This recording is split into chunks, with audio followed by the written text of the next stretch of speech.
भारत का जेनजी एक ऐसे दौर में पैदा हुआ जब उदारीकरण भी पुराना हो चुका था। उदारीकरण अंग्रेजी में कहते हैं लिबरलाइजेशन, यानी वो आर्थिक बदलाव जिसमें सरकार ने बाजार पर अपनी कई पाबंदियां कम की और निजी व विदेशी कंपनियों के लिए रास्ते खोले। और उसके दौर में आया एआई भी उसका जीवन मुश्किल बनाने में लगा हुआ है। ऐसे में क्या करें जेनजी और एआई की वजह से आए नौकरी के संकट से युवाओं को कैसे बचा सकते हैं, हम बता रहे हैं आमिर हैदर खान। खान शहरी नियोजन के शोधकर्ता हैं, रिसर्चर हैं और श्रम, आवास और शहरी अर्थव्यवस्था पर काम करते हैं। उनका लंबा चौड़ा इस पर अनुभव है। नमस्ते, मेरा नाम है दीपक और आप देख रहे हैं वैचारिकी। ये द इंडियन एक्सप्रेस हिंदी की एक पेशकश है जहां अंग्रेजी में छपे अहम लेखों का सार हम आसान हिंदुस्तानी जबान में आपके सामने रखते हैं। अब आगे की बात आमिर हैदर खान की कलम से। 24 जुलाई 1991 यही वो दिन था जब तत्कालीन वित्त मंत्री मनमोहन सिंह ने भारत में आर्थिक उदारीकरण का ऐलान किया। उन्होंने लाइसेंस राज को खत्म किया, यानी वो व्यवस्था जिसमें हर कारोबार के लिए सरकारी इजाज़त ज़रूरी थी और जो 4 दशकों से देश की अर्थव्यवस्था चला रही थी। ये सुधार भारत की खुशहाली का रास्ता बताया गया। वादा था देश को दुनिया के बाजार से जोड़ा जाएगा, मौके बढ़ाए जाएंगे और गरीबी घटाई जाएगी। 35 साल बाद ये वादा काफ़ी हद तक धुंधला पड़ चुका है। समस्या ढांचागत है, यानी स्ट्रक्चरल है। इसे कुछ बिंदुओं से समझते हैं, पॉइंट वाइज पॉइंट। मुकाबले की जगह चंद बड़े घरानों का कब्जा हो गया। उदारीकरण ने खुले बाजार का वादा किया था, पर नतीजा आर्थिक ताकत कुछ ही बड़े समूहों के हाथों में सिमट गई। पहले कारोबार में आने की रुकावट लाल फीताशाही थी, जिसे अंग्रेजी में आपने एक वर्ड सुना होगा, रेड टेपिज्म था। अब वो रुकावट पूंजी, तकनीक और बाजार पर दबदबे की शक्ल में है। पक्की नौकरी की जगह अस्थायी काम ने ले ली। 1990 के दशक में आई पीढ़ी को आईटी, मैन्युफैक्चरिंग और फाइनेंस में मौके मिले, पर जेनजी के सामने बिल्कुल अलग दुनिया है। अब पक्की नौकरी की जगह है ठेके का काम और गिग वर्क। गिग वर्क यानी ऐप के जरिए मिलने वाला कच्चा काम।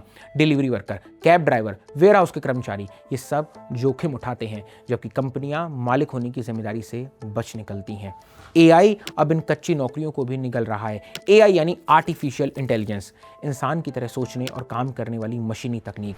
बिना ड्राइवर की गाड़ियां, गोदामों के रोबोट और अपने आप चलने वाले सॉफ्टवेयर, ये सब इंसानी काम की ज़रूरत घटा रहे हैं। जो क्षेत्र कभी पढ़े लिखे नौजवानों को खपाते थे, जैसे आईटी और बिजनेस सर्विसेज वगैरह, वो अब सबसे ज़्यादा खतरे में है।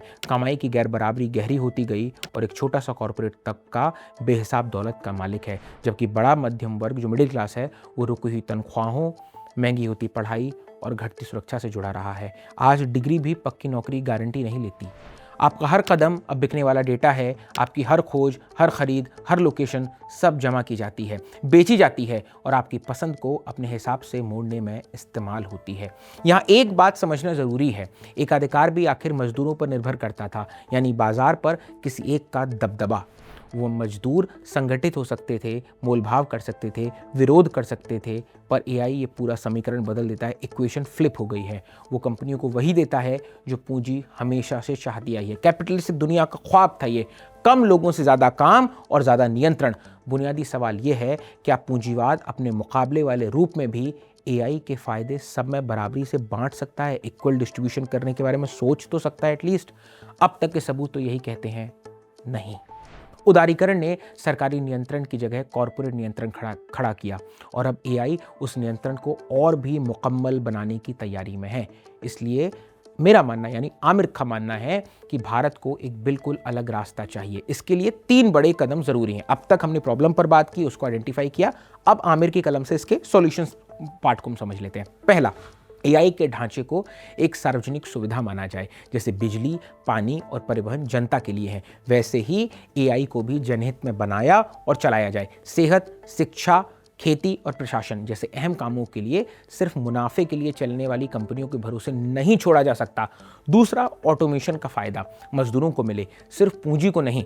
मजदूरों के अपने सरकारी उद्यम ये पक्का कर सकते हैं कि बढ़ती उत्पादकता से काम के घंटे घटें, तनख्वाहें बढ़ें और ज़िंदगी बेहतर हो, उनकी लाइफस्टाइल बेटर हो। मशीनों को इंसानों के बेकार काम को आज़ाद करना चाहिए। जो काम इंसान कर रहे थे उनसे उन्हें फ्री करना चाहिए, मशीन वो काम करें, न कि उसकी रोज़ी छीननी चाहिए, उसकी रोजी रोटी बेटी पर डाका नहीं पड़ना चाहिए। तीसरा, बुनियादी सुविधाएं सबके लिए हों। जैसे जैसे एआई नौकरियों को बदल रहा है, सेहत, शिक्षा, घर, परिवहन और खाना सिर्फ नौकरी के भरोसे नहीं रह सकते। एक मजबूत कल्याणकारी राज्य ही यानी वेलफेयर स्टेट ही तकनीक से पैदा हुई इस असुरक्षा को, इस इनसिक्योरिटी को कम कर सकता है। पर यह सिर्फ नीतियों में फेरबदल से नहीं होगा, इसके लिए सोच बदलनी होगी। दशकों से भारत की राजनीति ने बाजार को ही विकास का इकलौता रास्ता माना है कि साहब मार्केट जाइए, वहां अपनी इकोनॉमी बढ़ाइए, वहां से पैसा चलाइए और आप डेवलप हो जाएंगे। एआई ने इसी सोच की हदें उजागर कर दी हैं। 1991 में भारत ने योजना के बजाय बाजार को चुना।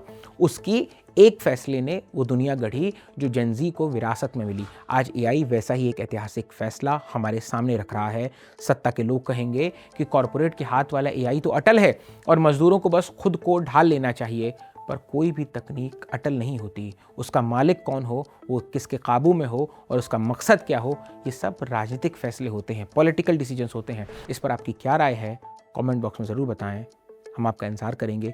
जेनजीज जिनके बारे में पूरा आर्टिकल लिखा गया, उनकी इस पर क्या राय है, कैसे वो अपनी एम्प्लॉयबिलिटी को, अपने रोजगार को आने वाली एआई की दुनिया में देख रहे हैं। हम आपके सुझावों का इंतजार करेंगे। देखते रहिए इंडियन एक्सप्रेस हिंदी।